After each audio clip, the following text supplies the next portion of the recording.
Well, that is about it from us. Just one class left to bring you, and it's the big one here at the Royal Highland Show, the Marsh Grand Prix. It's an £18,000 prize fund, £6,000 going to the winner. Sarah's going to have a chat with international course designer Mark McGowan. But first, let's find out what the riders make of this 1 metre 50 track. So the first rider we've found, and it is the lovely Ellen Whitaker. Ellen, how are you? I'm okay, thank you. So 1 metre 50 Grand Prix. Who have you got in it today? I've got Irene UK Lando and Examina. And how are you feeling about this? Okay at the moment. It looks quite big, and the weather hasn't been that good, so it's always a bit tougher when the weather hasn't been great, but I'm feeling okay at the moment. Now, being Ellen Whitaker, when you come in, it doesn't matter what class you jump in, you always get bigged up. Does that add pressure on? No, not really. I just try and concentrate on what I'm doing, and you have good days and bad days, and it's the same for everyone. So no, I just try and really concentrate. Don't think about it. And the competition, you've seen who else is warming up. Is there anyone you're kind of watching today? Everyone. It's a really, really good field actually today. Lucy Gill, she's a really good Scottish rider as well. She's been going really well. Scott Smith here. I'm just looking around. Dave Quigley. Everybody. Rob Maguire. Absolutely everyone that's here. Great, well thanks Ellen, very best of luck to you. Thank you. I'm here now with one of the UK's top riders, Scott Smith. Scott, what do you think of the course? The course is very fair. It's built according to the ground conditions, but it's still going to be difficult. But I think with the riders on the best behaviour today, there'll be quite a few clears. And how's your horse going so far? 2 horses in this class. They both jumped clear in the big class yesterday, but it's the first time they've jumped in this ring, so we'll have to see. And with the crowd taking their seats, there's one man who's definitely got his eye on the track. Mark, can you tell us what's involved in building a Grand Prix course?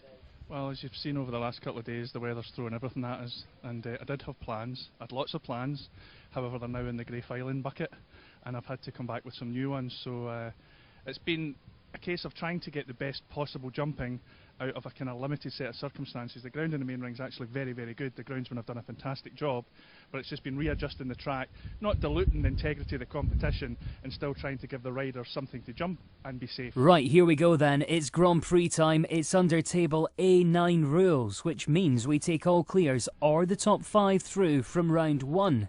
On this occasion we had 2 clears, so they go through, and they're joined by our fastest 3 for falters from round 1. They start in reverse order of merit, which means Rob Maguire is our first to go, Zidane the 8th. This is a lovely horse. It's 16-2 8-year-old that Rob has produced himself. They've ridden through the age classes, picking up places at the Horse of the Year show in both the 6-year-old and the 7-year-old.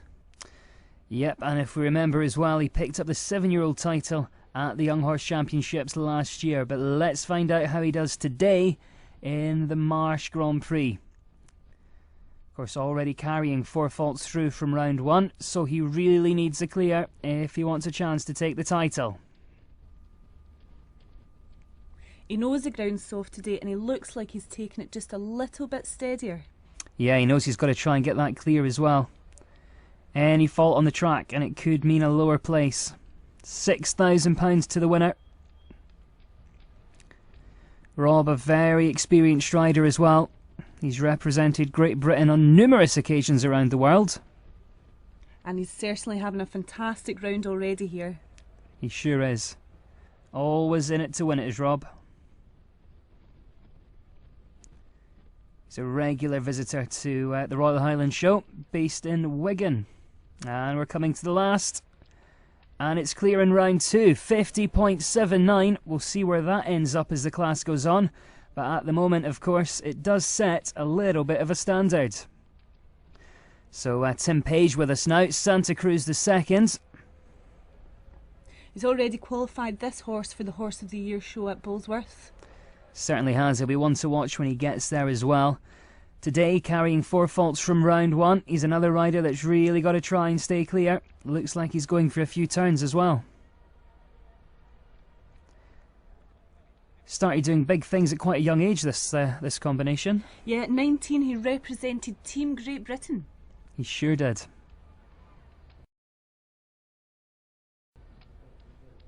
Doesn't look the easiest horse to ride, this one. No, it's pulling a bit there, a bit headstrong. Looks like he copes with it rather well. Calming towards that last fence though. 50.79 to beat. And that goes up towards the lead, 50.64 to take over the lead, and that pushes Rob McGuire down into the second with 3 left to go. Fantastic, but there's really not much in it there between Rob and Tim. There sure isn't. Right, let's head to the northeast now for Philippa Curry to Xhaka. She carries 4 faults from round 1. She knows she's got to try and stay clear in round 2. Oh, that's gone. So she carries 8 faults. That's a guaranteed 5th spot, but if she wants to move up the rankings, she'll really need to push on now. She sure will. She's been jumping really nicely with this stallion. Saw her over at Cavan in the Prix, competed against 20 men. She was the only lady rider, and it didn't put her off at all. She jumped over 6'6". Fantastic, what a height. It really is. Bigger than the Olympics, that. But how's she going to fare today? This is a 12-year-old stallion, so it really does have some experience behind it. Just not careful enough. Not today, anyway. Coming towards the last fence. Let's have a little look at the clock as she lands. It's 8 in total, 55.54. And of course, at the moment, goes into 3rd. 2 left to go. Next up, we've Shamprice with her mare Step in Time. From Cardiff, this combination. Big fan of Robbie Williams. That's unfortunate. It sure is. Do you think she listens to him on the way round? Well, if she does, I don't think she will today, because she was clear in round 1, and she knows if she can stay clear in round 2, she's guaranteed to head straight to the top of the leaderboard with just 1 combination left to chase her. Now she's taking the turns, but she is being careful here. She knows she's got to be careful. Always does well at the area trials, did so well at Cheshire County, this combination. And clear so far. She sure is. Go on, Shan. Just a few fences left to go. Starting to look for those turns as she heads towards the second last fence. 1 fence left to go. If this stays clear, she's straight up towards the top. Oh, and it's gone. Can you believe that? Show jumping can be so cruel sometimes. All the way around to that final fence, and it's down. Last to go, and Scotland's only hope, Greg Taylor on Vunder van de Rooshof. Yep, Greg, just 21 years old, based with Jackie Kemp at Kingsbarn, one of Scotland's show venues. Fantastic young rider, he's only 21 years old. Yeah, he's doing really well at the moment, and he knows today he's going to have to go for that steady clear. He's clear in round 1 already. If he leaves all these fences up, he will take the 2012 Marsh Grand Prix title here at the Royal Highland. It's looking good so far. Jumped really nice over the sponsor fence. Big fan of Top Gear. Sure is. Likes his cars, likes his ice hockey. But these days looks like he's concentrating on the show jumping, and it's paying off. This is a lovely round. Sure is. He's taking it really carefully. And actually making it look quite easy. Such a useful little horse. This horse is just jumping out of its skin today. Don't think it's always been that easy, but they seem to really have it together these days. Just 2 fences left to go. Could this be the 2012 Marsh Grand Prix champion? Cleared the last. Fantastic, Greg. Yep, there's your champion. Clear in 56.34. He picks up a time fault, but who cares about that? He is the 2012 champion. Let's find out what he's got to say. Well, what a nail-biting jump-off. Greg, tell me how it felt riding down to that final fence knowing it was worth £6,000. It was unbelievable. It was jumping really clean, really well, and I knew I'd be a little bit tight for time, but I'd kept quite neat and tidy, so I thought I'd maybe only have a couple of time faults. So yeah, I was confident with him. He jumped really well till then. I trusted him not to touch it, and he didn't. Fantastic. How long have you had this horse for? I've been riding about 2.5 years now. He's owned by Jackie Kemp at Kingsbarn, and it's been a long haul with him. He's not the easiest, but we're getting there. We're getting consistency out of him now, so I'm really happy. So we spent so much time at show jumping, it was only fair we came round and had a look at the countryside area. We came across Barry. He's here with some of his winged friends. Barry, tell us about this bird.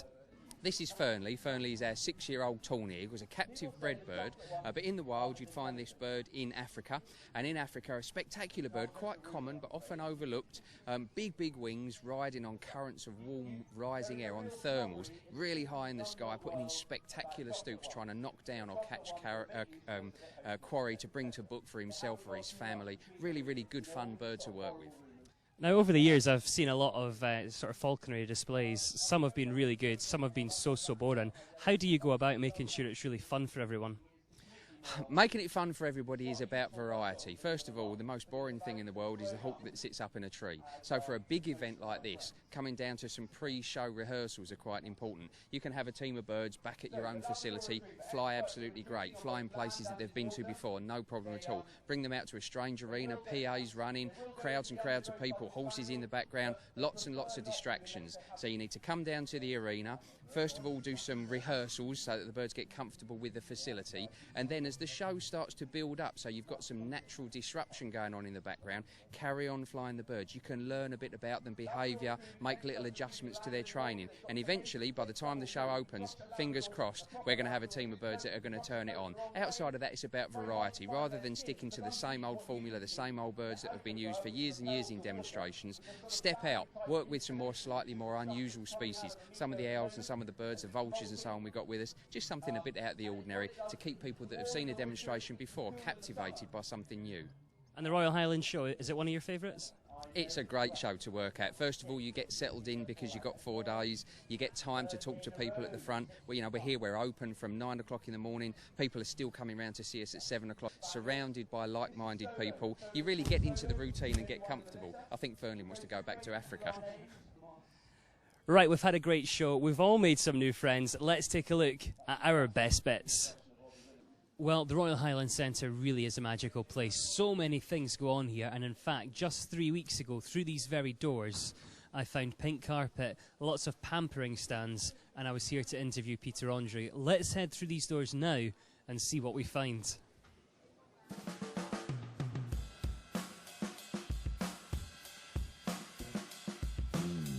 I tell you, it's amazing when you're not locked in a box what people hand you. Where have you found that?